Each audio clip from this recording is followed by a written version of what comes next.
What's up, everybody? Back here with another video. Now today we're over in Southeast DC. We're in Washington DC, and we're looking at this property. It's another investment deal. I think you all liked the last video I posted where we were in off of Benning Road in Northeast, and I showed you all an investment property and how I analyze those deals. So we're back in the city. We're in Southeast DC today to take a look at another investment property. I actually did get the last property on the contract, so shout out to us for locking in that deal. Now, if you don't know me, my name is Vernon Bond. I'm a real estate strategist, realtor, and investor here in the DMV area. I've been in real estate for 10 years, and one thing about me is I like to focus on creating a strategy and building a strategy around people's goals. But also I like focusing on creating a solution to complex problems that you may have in real estate. So we're about to go take a look at this house. The sale, I like the purchase price. Purchase price isn't bad. So let's go take a look at it, and then we'll talk about the numbers after. Let's go.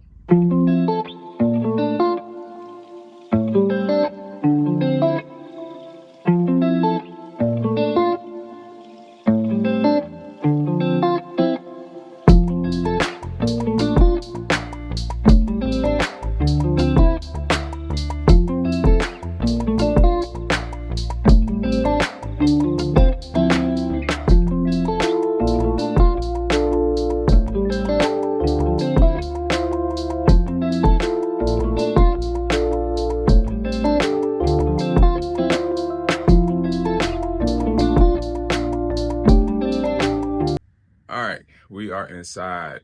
All right, so let me give you all a quick tour or a quick 360 view of the living room. So this isn't a large living room, but that's fine. This would be like an entry-level house in Washington, DC. So this would be like a first-time home buyer, somebody who might be single, or maybe a young couple where they don't need a lot of space. But your dining space will be over there. That space is simple enough. Looks like they might have had a leak upstairs because that drywall is replaced. But this area right here will be simple enough to redo. This is just taking down that paneling, putting in a new chandelier, and running new floors. And honestly, I would run new floors all the way throughout. Just run new floors all the way throughout. Call it a day. This railing, honestly, this railing isn't bad. I would just paint it. Repaint this railing. It's structurally sound. Yeah, that's what I would do there. Let's go take a look at this window. Let's see what this window's looking like. This window is actually a vinyl window, and it looks like it's not that old. Yeah. Yeah, the window is not that old. So this window, I know it's hard to see because of the blinds. I would take the blinds down, but this window, I would keep that window. So that's some cost saving there. Ceiling, I would put at least 4 recessed lights in here, maybe 5 or 6, but at least 4 in here. And then I would run a few more down that way into the kitchen. Then the steps, we're gonna go upstairs in a minute, but the steps, I would take the carpet up. And I'm not sure what I would do with the steps yet. I would look to see what other houses have in the neighborhood, and then I would just recreate that. So I assume this is a bathroom. Yeah, so you got a half bathroom right here. So they have tile in the kitchen all the way throughout, which isn't bad because, you know, sometimes people have tile because of water purposes, but this bathroom is pretty simple enough. I mean, just new toilet, new tile, new vanity, and I will put in a new mirror and a new light. But a very small bathroom, so that means it will cost not much money. So here's the kitchen.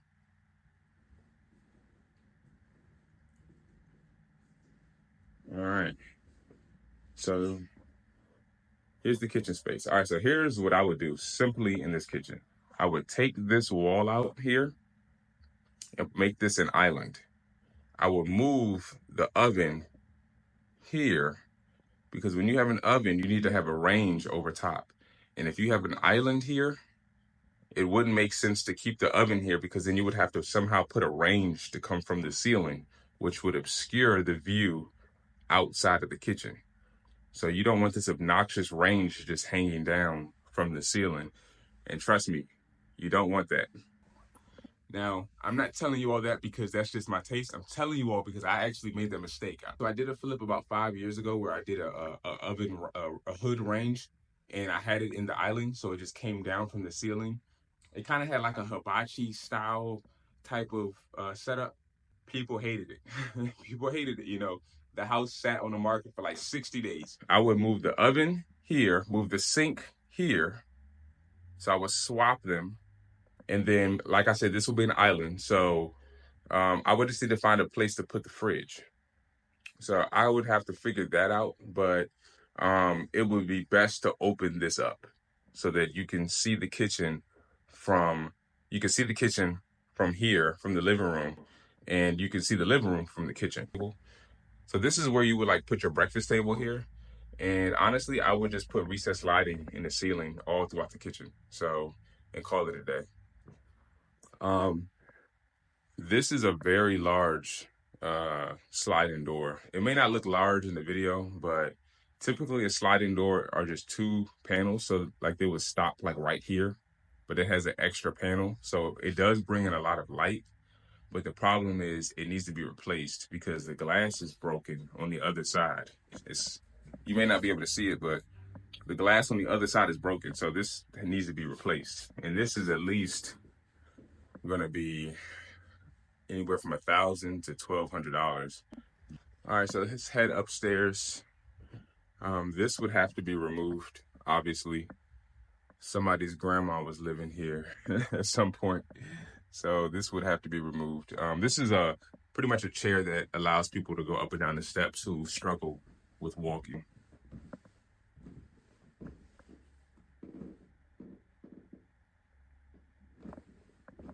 Oh, somebody had a dog in here. That's dog shit.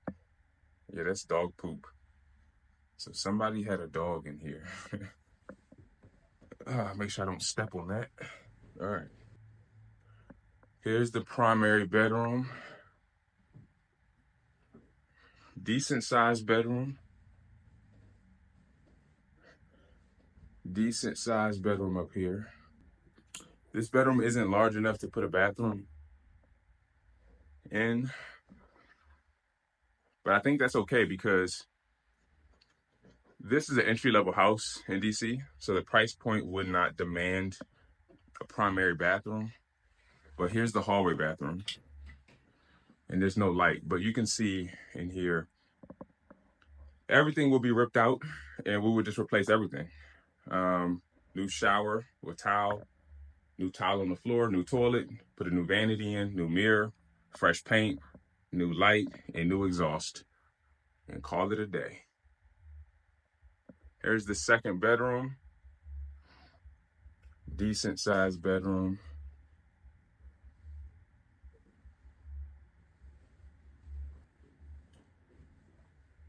Now here's the plumbing. So we're over top of the kitchen right now, but that is the plumbing for the bathroom.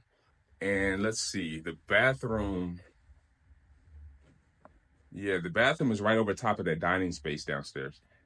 And that would make sense. So there was probably a leak in here, and that's probably what caused the ceiling to have to be cut out downstairs. So there was some type of leak in here. So when we renovate, if we get this property, we will need to pretty much like cut a hole in the ceiling downstairs and see if there's any plumbing issues. Because what we don't want to do is finish the house and have a leak, because then now you have to cut out the drywall and fix the plumbing. And this is the third bedroom. First thing I noticed is the window needs to be replaced. Whenever you see tape on a window, then that means there's something wrong with it. So this window will need to be replaced. And in here, I mean, just new flooring, new doors, put in some type of light fixture in the ceiling, and call it a day. We need new outlets throughout the house. This house does have central AC. So I don't know the age of it, but at the least there's already ductwork ran. So that's a positive. All right, so we're in the basement. Sheesh, look at that. I love seeing that, don't you? Um, yeah, I don't know what this is. This looks like some type of murder table or a wood saw table, one or the other. But here's what I like. Here's the HVAC unit. HVAC unit doesn't look that old. Actually, it was last serviced. Doesn't have a service date anywhere, but it actually doesn't look that old. So I would, get this checked out when I purchase, but that hot water heater would need to be replaced. Here's a washer and dryer. These actually don't look like they're in bad shape. I'll probably just clean them up and then sell them with the property as long as they work. There's a bathroom on the other side of this, but here's what I want to show you all. So here's the electric meter. Here's something that I want to explain to you all. So whenever you buy a property, you want to make sure that you look at the electric meter and make sure that the property has 200 amps. And this one does. So it says 200. It might be hard for you to see, but it says 200 amps. So 200 amps is going to tell you that there's enough electricity running to this house. Most houses require 200 amps. If a house doesn't have 200 amps, you probably are going to have to increase the amps in the property, which is going to require you to involve the electric company, and that's a headache. So just letting you know, include that expense in your offer if you are going to buy a property that doesn't have 200 amps. Now here's the bathroom in the basement. Simple enough bathroom. I do like that this house already has 2 full bathrooms, so I don't need to rough in a bathroom. And everything in here is just cosmetic. I mean, as long as the plumbing works, and if it doesn't, we'll rough in new plumbing, but at least we don't have to rough in the groundwork for the bathroom. So here's a sink, toilet, tub, shower towel, shower head.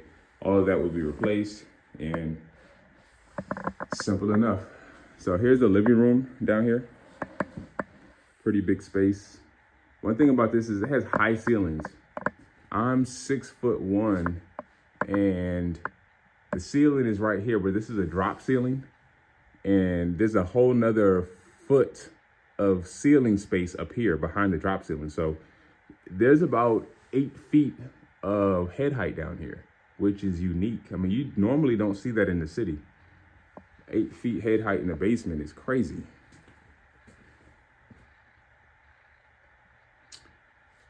All right, that's the basement. Let's head upstairs. Also, since I'm down here, I'm glad I don't feel any moisture and I don't see any water damage. So that tells me that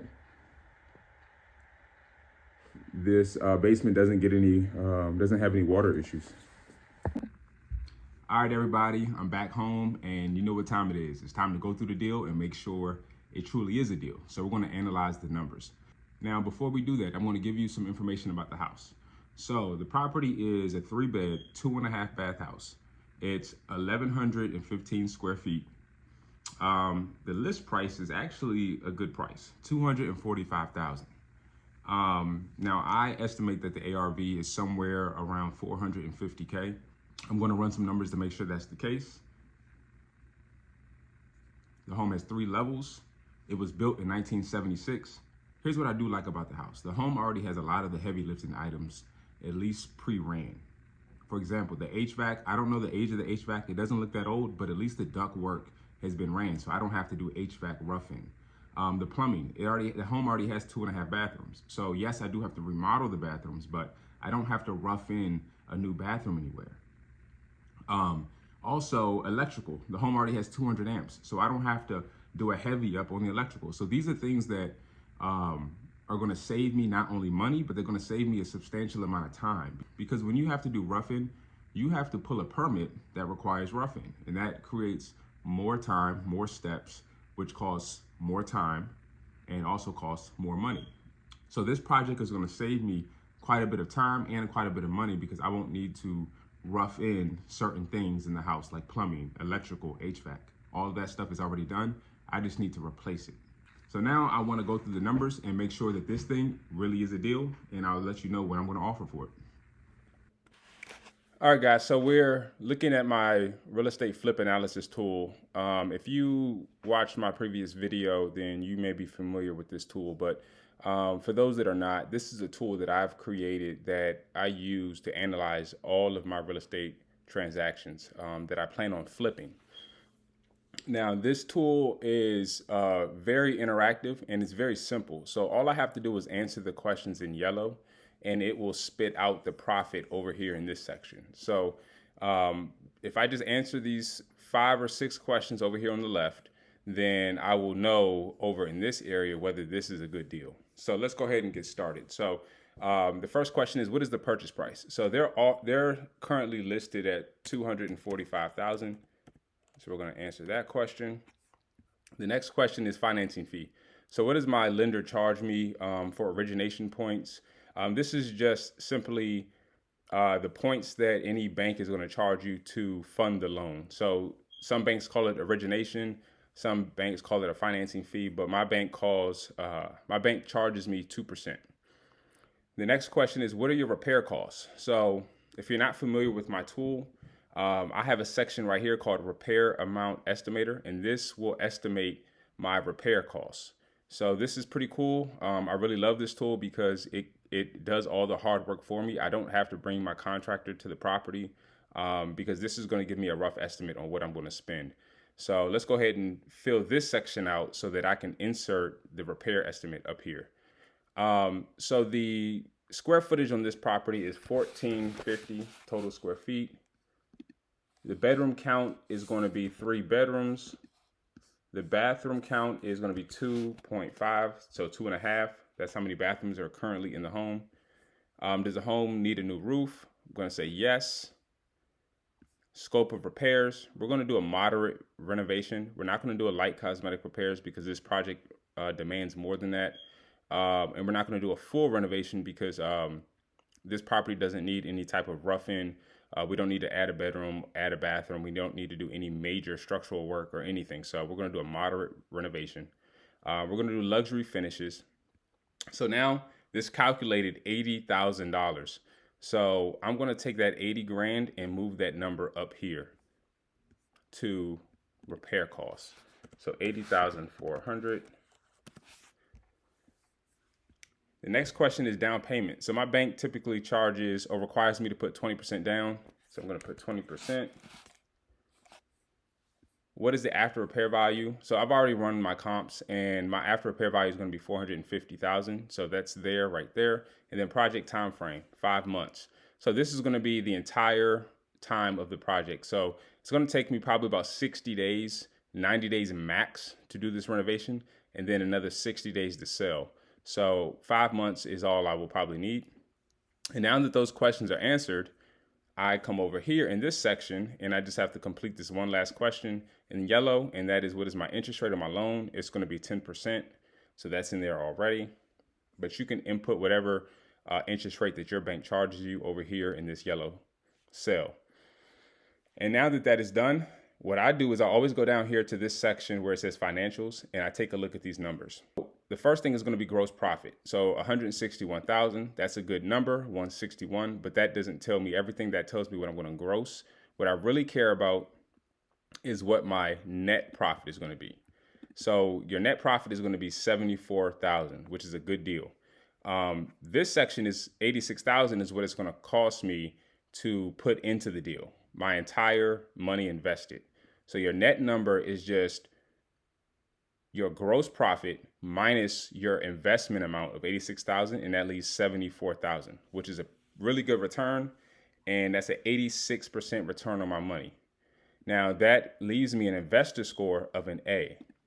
Now this section right here where investor score is, this is pretty much a calculation-based response that tells me if this is a good property or not. So this is ranked from A, B, C, D, and F, just like the grades we got in school. So anything that's an A or a B is a good deal. Anything that's a C, D, or an F is a deal that I do not want to invest in. And then if you look here, I even like this tool because it also gives me a suggested offer price.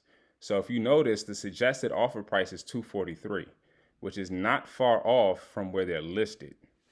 So now one thing I do know is this seller has multiple offers. So they probably have offers all around this price point of 245 or 243, somewhere around there. So if I want to be a little bit more competitive and if I'm willing to pay more, then what I'm going to do is I'm going to take that number, come up to here, where it says, what is my purchase price? And if I wanted to be competitive, let's say I wanted to offer 250. So I'm going to put 250,000 up here. And let's see what the response will be. Now it takes it down to a B, which still isn't bad. And it leaves me a net profit of 69,000, which is still good. So long story short, if I wanted to be competitive, I may offer 250. And that's probably what I will do because those numbers still work for me. And it leaves me of a return on my investment of 79%, which is a really good return. And it's a B investor score. So this tool gives me a good guide on what I should pay for a property.